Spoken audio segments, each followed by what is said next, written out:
Mr. President, Democrat leader. I ask unanimous consent the quorum be dispensed with. Without objection. Mr. President, the Senate gavels into session with the conscience of this nation shaken to its core.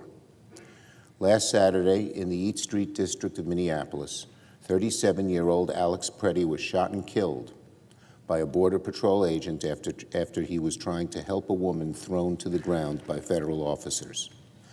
The many videos of Alex's death circulating online are grisly, they're horrifying. They appear to show Alex was shot 10 times in less than 5 seconds. They show he held nothing more than a cell phone in his hand. If we trust our own eyes and ears instead of Trump administration propaganda, it's pretty clear that Alex was murdered in broad daylight. The grief and anger his parents must feel right now must be staggering. He was a decent young man, an intensive care nurse at the VA who dedicated his life to helping others. In fact, the morning after Alex Preddy was killed, I was at a doctor's appointment, and as it turned out, my doctor's assistant was from Minneapolis. She knew Alex Preddy. She said he was just the kindest, gentlest soul you'd ever meet. Not a bad bone in his body. Alex Preddy did not deserve to die. Nor did Renee Good deserve to die 2 weeks ago, shot in her own car mere minutes after dropping her kid off at school. Enough is enough. And that's what America is saying, from one end of this country to the other. What ICE and CPP are doing in Minneapolis and other cities around the country is not border security and certainly not law and order. What ICE is doing is lawless disorder. What ICE is doing is state-sanctioned thuggery, and it must be stopped. ICE must leave Minnesota today, not tomorrow, not next week, but today. There are reports that the president is thinking about a reduction in force. A reduction isn't good enough. President Trump should act now to completely withdraw ICE and immediately turn down the temperature. Americans support law enforcement. Americans support common sense border security, but America does not support ICE terrorizing our communities.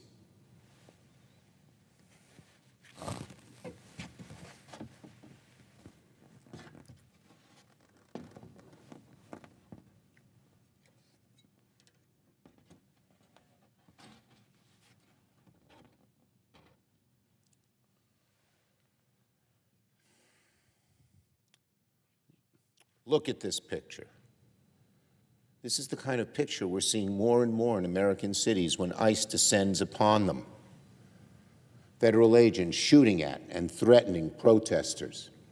Black ICE SUVs roaming the streets and agents barging into homes without warrants. ICE encircling schools with riot gear and using kids as bait.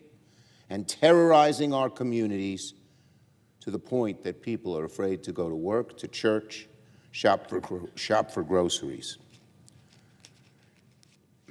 This madness, this terror, must stop. The American people, Democrat, Republican, Independent, demand that the chaos and lawlessness of ICE be severely reined in. This week, the Senate will step into the breach. In a few days, the Senate will consider a package of 6 funding bills sent to us recently by the House, and 5 of those bills are ready to go and should quickly pass. I'll say more about that in a moment.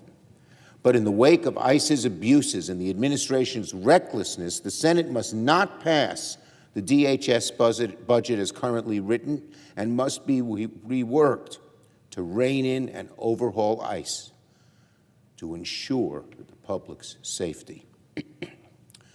The fix should come from Congress. The public can't trust the administration to do the right thing on its own, and Republicans and Democrats must work together to make that happen. In the meantime, I will vote no on any legislation that funds ICE until it is reined in and overhauled. And Senate Democrats are overwhelmingly united on this issue. ICE should meet the same basic standards of accountability and due process that any law enforcement agency is asked to meet.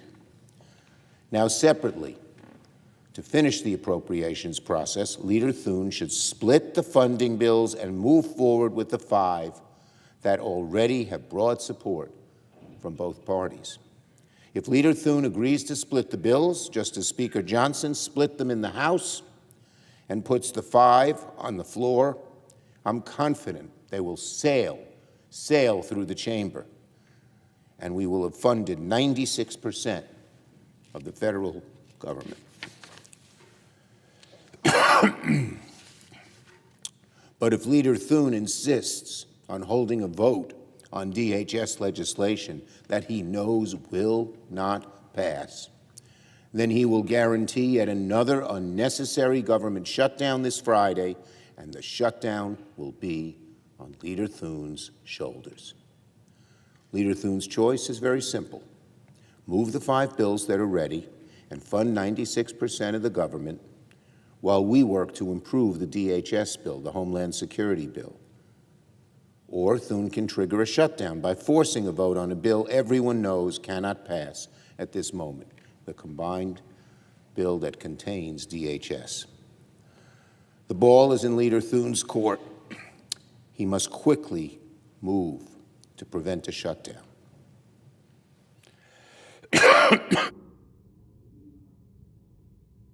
In the meantime, the heads of ICE, CBP, and USCIS should all testify before the Senate as soon as possible. We must not wait for hearings weeks from now. The American people demand truth and accountability right now. I'm glad that Republicans like Senator Paul have said likewise. But we must also be candid. It is bone-chilling that in the aftermath of the killings in Minneapolis, some of the Trump administration's top officials have chosen to blatantly lie to the American people like full-fledged authoritarians. Stephen Miller raced to Twitter to call Alex Preddy a would-be assassin who tried to murder federal law enforcement. If you'd watched the videos of the killing, you'd know this is an outlandish and shocking and totally dishonest, despicable thing to say. Meanwhile, Gregory Bravino, Donald Trump's top Border Patrol officer, also claimed, without a shred of evidence, that Preddy wanted to do maximum damage and massacre law enforcement. And then, of course, there's Kristi Noem.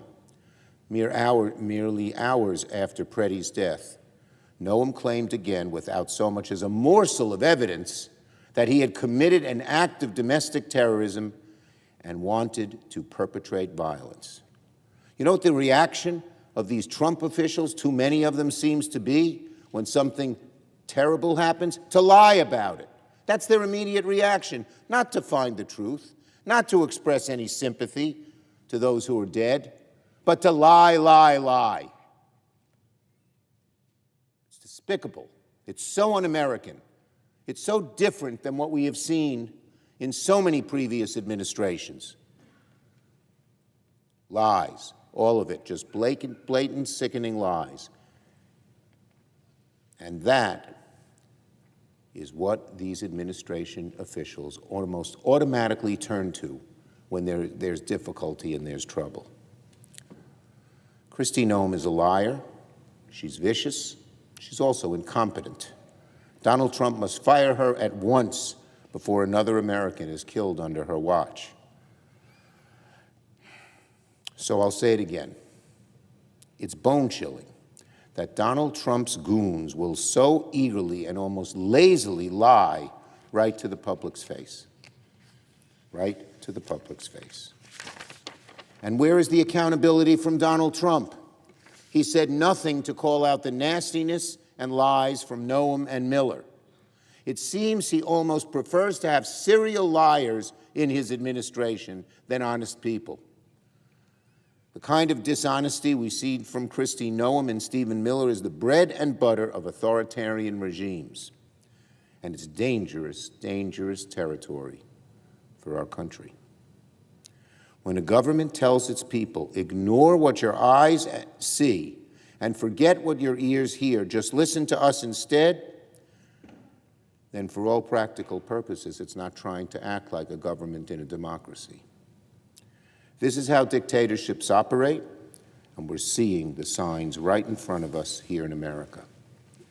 The right answer, of course, is to meet the lies with truth.